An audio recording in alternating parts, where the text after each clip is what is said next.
দিনাজপুর, পাবনা আর ব্রাহ্মণবাড়িয়ার ক্রেতা বিক্রেতার হাকডাকে মুখর হয়ে উঠেছে জ্যৈষ্ঠের রসালো ফল লিচুর হাট। সকাল থেকে সন্ধ্যা পর্যন্ত চলছে মৌসুমি ফলটির বেচাকেনা। গেলবারের তুলনায় দাম কিছুটা কম হলেও ফলন ভালো হওয়ায় খুশি চাষিরা। তবে সামনের দিনগুলোতে দাম আরও বাড়ার আশা বাগানীদের। লিচুর জন্য প্রসিদ্ধ 3 জেলায় চলতি মৌসুমে প্রায় ১৬০০ কোটি টাকার লিচু বিক্রির লক্ষ্য কৃষি বিভাগের। কেউ ঝুড়ি ভর্তি, কেউ ভ্যান ভর্তি লিচু নিয়ে হাজির হাটে। ক্রেতা বিক্রেতার হাকডাক আর বেচাকেনায় জমজমাট লিচুর হাট। বেদানা, বোম্বাই, মাদ্রাজি ও চায়না 3 সহ উন্নত জাতের লিচুতে রঙিন দিনাজপুর শহরের নিউ মার্কেট এলাকা। সবাই যারা ঈদের ছুটিতে দিনাজপুরে আসছিল, এখন দেখা যাচ্ছে যারা ব্যাক করছে সবাই লিচু নিয়ে ব্যাক করছে। ঈদের পরের 2 দিন আর কি বাজার কিছুটা নিম্নমুখী থাকলেও হঠাৎ করে আবার বাজার বেড়ে গেছে। তো মোটামুটি নিজের জন্য, আত্মীয় স্বজনের জন্য কিনতে আসি।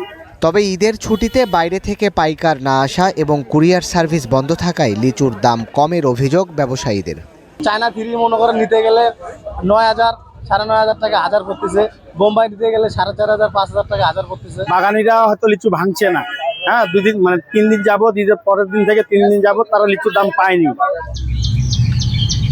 দিনাজপুরে চলতি মৌসুমে প্রায় 6,000 হেক্টর জমিতে লিচুর চাষ হয়েছে, যেখান থেকে অন্তত 700 কোটি টাকার ফল বিক্রির লক্ষ্যমাত্রা কৃষি বিভাগের।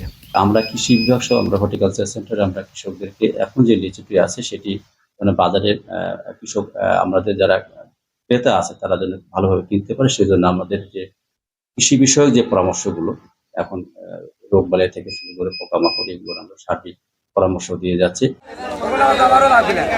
লাল সবুজাব রঙে রঙিন লিচুর রাজধানী হিসেবে পরিচিত পাবনার ঈশ্বরদীর হাট। দৈনিক সকাল থেকে সন্ধ্যা চলে জমজমাট বেচাকেনা। তবে বিক্রেতাদের অভিযোগ, গতবারের তুলনায় চলতি মৌসুমে দাম কিছুটা কম। গত বছর দাম একটু কমে, এবার কমে ফলন, প্রচুর ফলন। এবার কঠিন লিচু বার হয়েছে। ঈশ্বরদী থানার ভিতর মতো লিচু কোথাও জড়বে নেই। দামটা আছে 2500, 2800, 3000, 3200। হাটের পাশাপাশি বাগানে লিচু সংগ্রহ ও বাছাইয়ে দম ফেলার ফুসরত নেই বাগানীদের। কৃষি বিভাগ বলছে, অন্যবারের তুলনায় ফলন ভালো হওয়ায় ও লক্ষ্যমাত্রার চেয়ে বেশি লিচু উৎপাদন হওয়ায় দাম অনেকটাই ক্রেতার নাগালে। তো আমরা এখন পর্যন্ত প্রায় 40,000 মেট্রিক টনের উৎপাদন লক্ষ্যমাত্রা নির্ধারণ করেছি। তো আশা করছি এবছর প্রায় 800 কোটি টাকার লিচু এই পাবনা জেলায় বেচা বিক্রি হবে। এখন পর্যন্ত লিচুর যে দাম, যদি এই দামটা অব্যাহত থাকে, কৃষকরা এখান থেকে লাভবান হবে। এদিকে ব্রাহ্মণবাড়িয়ার সীমান্তবর্তী বিজয়নগরের হাট বাজারে ঝুড়িতে, ভ্যানে থোকায় থোকায় সাজানো রঙিন লিচু। বছরের এই সময়টায় লিচু কেন্দ্রিক অর্থনীতি যেন প্রাণ ফিরে পায়। ঢাকার কাছাকাছি হওয়ায় এবং রস ও স্বাদের কারণে এখানে পাইকারদের আনাগোনাও বেশি।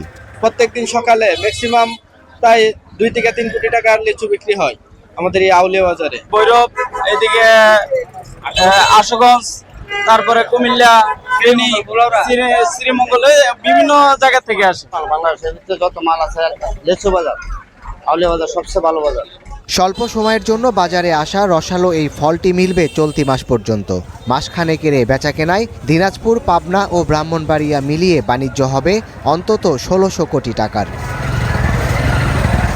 Desk report, star news.